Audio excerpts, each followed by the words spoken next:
All right, so these notes are on section 9.2, but before I do that, I wanted to go back and prove that which I failed to prove in the previous lecture. We talked about these co-function identities very well, not even at all, but there's a relationship between the sine and cosine. This is the sine and cosine. This is the tangent and cotangent. This is a secant and cosecant. There's a relationship between those functions, and there's a reason they're named that way. So I'm going to just kind of prove one of these just so that you'll have seen it at least once. And I'm only going to prove it for right triangle trig, so it's not necessarily valid for unit circle trig, but it's going to be good enough for our purposes. So let me prove one of these. I want to prove that the sine of pi halves minus theta is equal to the cosine of theta. What this is saying is the sine of an angle is equal to the cosine of its complement. Or the cosine of an angle is equal to the sine of the complement.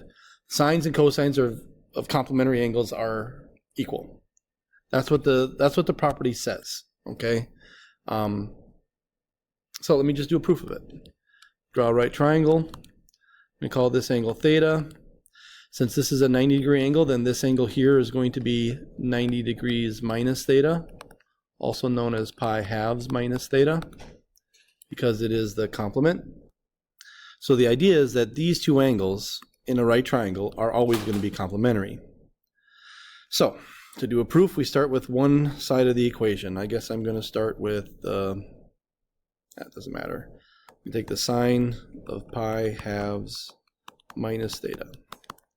All right, by definition, the sine of pi halves minus theta, that is this angle.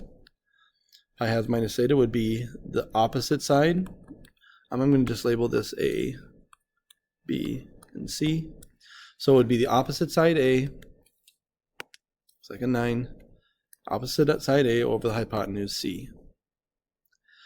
However, if we look at this angle, we can see that the A over C is simply the cosine. So there we go. That is a proof of the cofunction identity. Again, all it is saying is the sine of an angle is the same as the cosine of the complementary angle. So this is the proof of it. It's very straightforward. But again, what you should know is the tangent of 10 degrees is equal to the cotangent of 80 degrees. The tangent of something is the cotangent of the complementary angle. Okay? And we might use this in simplifying a little bit later, but stay tuned for that. Okay? All right, so 3 minutes in, we haven't even started the lesson. The lesson is on a special type of identity, set of identities called the addition and subtraction identities. So these identities are going to allow us to work with the sine of an angle plus another angle. The sine of a sum of two different angles. So first of all, let's point out right away and clear the air that the sine of x plus y does not equal the sine of x plus the sine of y. There's no reason why you think it should. This isn't implied multiplication. There's no distributive property, any craziness going on here. I mean, we've encountered these things before. X plus y squared does not equal x squared plus y squared.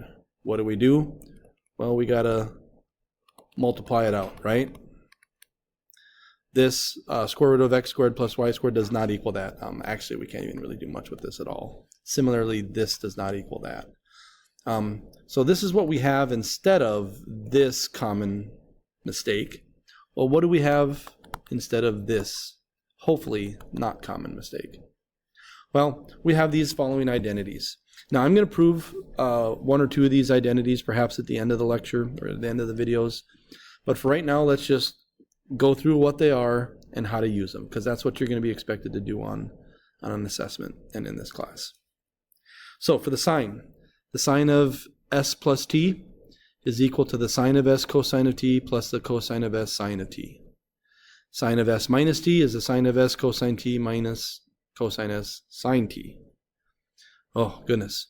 Cosine s plus t is cosine s cosine t minus sine sine. So here's kind of how I remember these.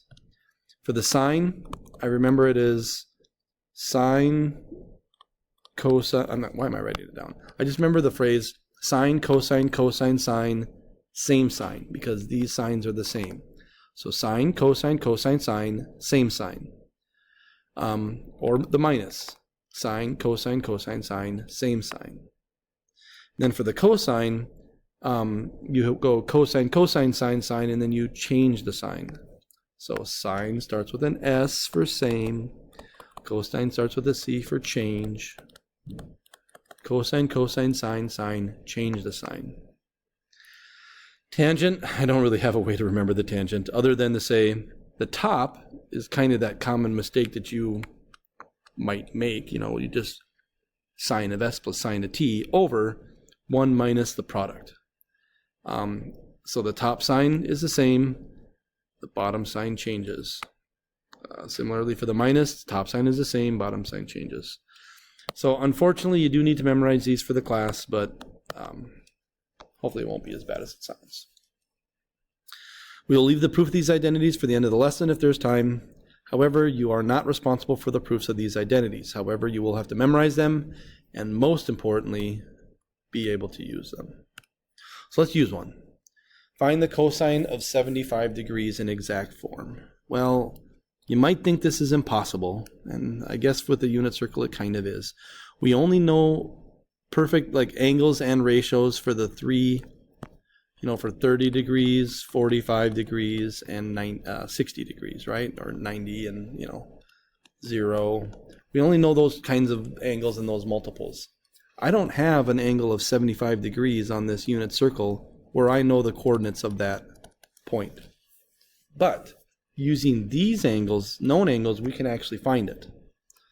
Cosine of 75 degrees. That is the cosine of 30 degrees plus 45 degrees.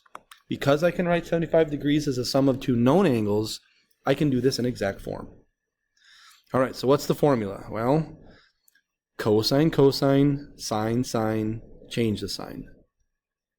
Cosine of the first, cosine of the second, sine of the first, sine of the second, change the sign in between them. So this is going to be cosine 30 degrees, cosine 45 degrees, change the sign, sine, sine. And because all four of these are, or these two angles are unit circle angles, I can actually find those in exact form. Cosine of 30 is the y-coordinate, the x-coordinate, that's the square root of 3 over 2. Cosine of 45 is 1 over root 2. Let's get my calculator booted up so we can verify whatever we find here in a second. It's coming on. It's coming. Minus the sine of 30 degrees, that would be the y-coordinate of that spot, which is positive 1/2, times the sine of 45, which is 1 over square root of 2. So this is, we got a common denominator already, so this is square root of 3 minus 1 over 2 root 2, which I'm kind of fine with.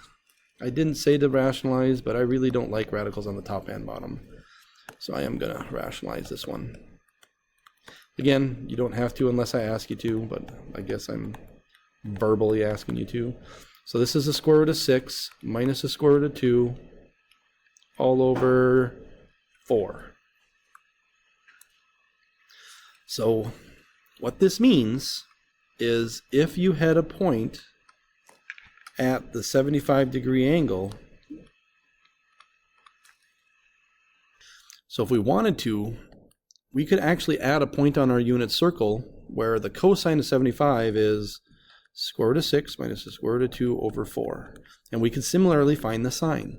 So these formulas actually give us the ability to find some other angles on the unit circle. However, they're really not common enough for us to memorize those ratios, so we kind of just don't do it. But I can show you that it's correct, and the calculator is able to do it as well. If I take the cosine of 75 degrees, for some reason it left it in factored form, but you can see that's the same thing. Can I go expand last answer?